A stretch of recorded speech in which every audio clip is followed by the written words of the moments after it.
Most of us know about Panasonic, but very few know how this poor kid, without any formal education, had an idea for an electric plug that created a $20 billion business empire from scratch. So, how did he do it? And what are the things that we can learn from his story? Let's find out.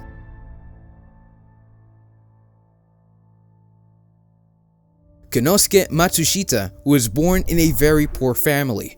They lived in a small house with very little money, and their parents were unable to feed them. The family was even unable to send their children to school to proceed with their studies. Hence, Matsushita had to leave his school. He left his studies at the age of 9. This left him totally uneducated and illiterate. He grew into a nervous, sickly young adult with a dark future. Matsushita, the youngest of 8 children, had a father who gambled away the family's money.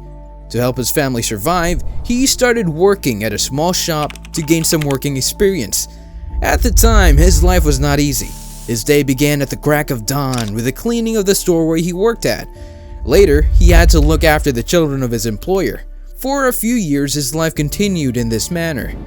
As his daily wage, he received a single 5-cent coin, which seemed quite valuable and worthwhile to him. After a few years, destiny led him down a different path.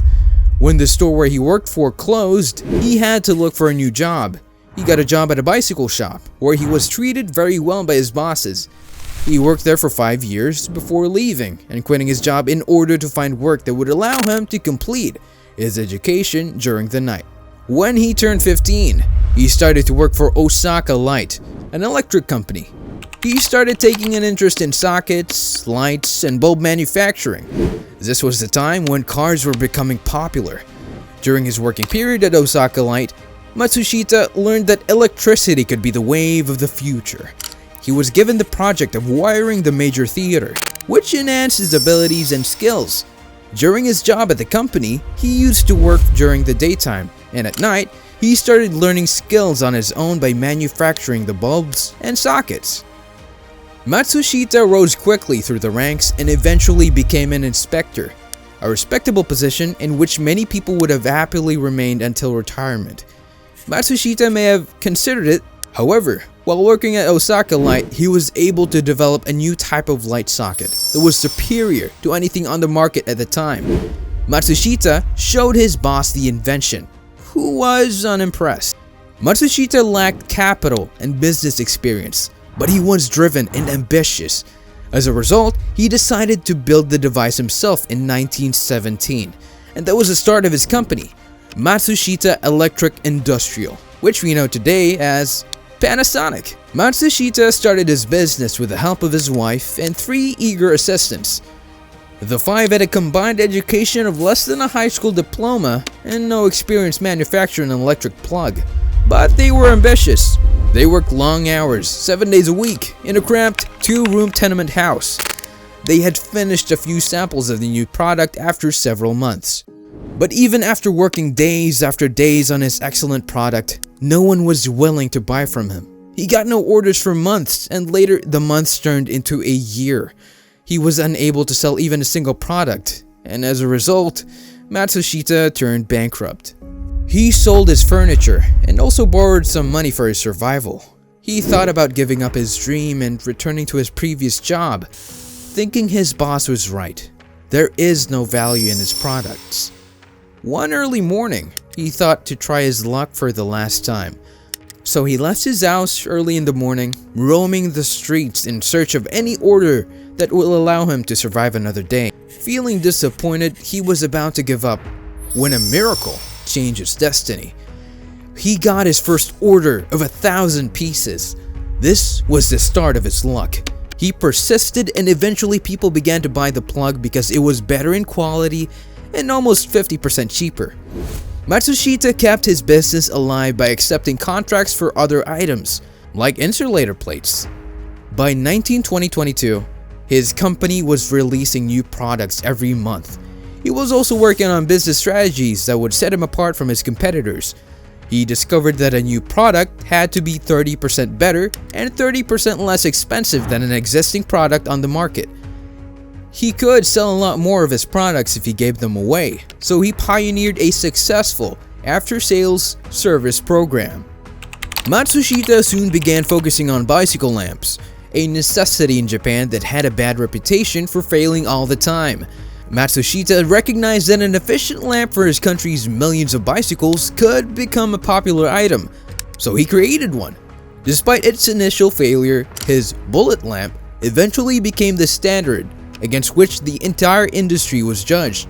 Matsushita's battery-powered lamp was so popular that many people purchased them to replace traditional kerosene lamps in their homes. Panasonic was on its way to becoming an industry giant. They succeed in every market they have entered, but no one was expecting what was yet to come. Even after all its success, the journey was not without its bumps. Matsushita's sales dropped dramatically during the 1930s Great Depression. But unlike other businesses, he did not lay off his growing number of employees, whom he considered family. Instead, he shuffled them around, transferring factory workers to sales roles. Simultaneously, he reduced production schedules. Nonetheless, his warehouses were overflowing with unsold merchandise. When managers insisted that the company lay off employees and close down facilities in order to survive, Matsushita refused to change his mind. He reduced work hours by half while continuing to pay his employees their full wages. He also asked his employees to assist him in selling the stock that had accumulated. Panasonic survived, while other companies failed. And then the Second World War hits. When the Second World War devastated his country, Matsushita's company is just beginning to recover. Because Matsushita was a very private man, it is difficult to say how he felt about the war. But his company did manufacture materials for the Japanese war machine. Matsushita was ordered to halt all production after Japan was defeated and the Allied powers took control.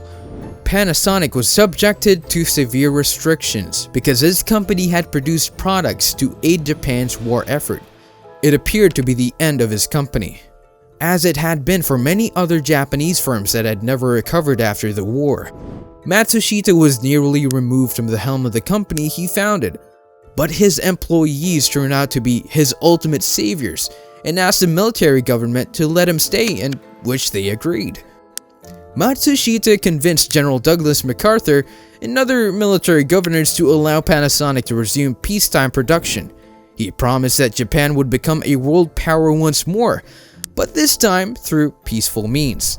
He believed that his country had the potential to lead the world in electronics. Realizing that such a strategy would aid Japan's recovery from the devastation of the war, the military governors allowed Panasonic to reopen.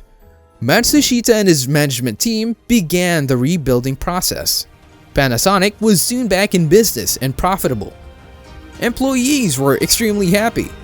Panasonic continued to grow by acquiring numerous other businesses. In 1952, it introduced the first black and white television sets to consumers, and in 1960, the company's first color television sets were marketed. Few could have predicted Matsushita's phenomenal success when he first started his company with a handful of unassuming electrical plugs. He believed that a business should generate wealth for society as well as its shareholders and should always work to alleviate poverty. Matsushita's business philosophy gave rise to the Japanese paternal management tradition, in which employees are treated as members of a family within the company and are guaranteed lifetime employment without fear of layoffs. Konosuke Matsushita, due to heart failure, died on April 27, 1989, at the age of 94, leaving behind a vast manufacturing empire.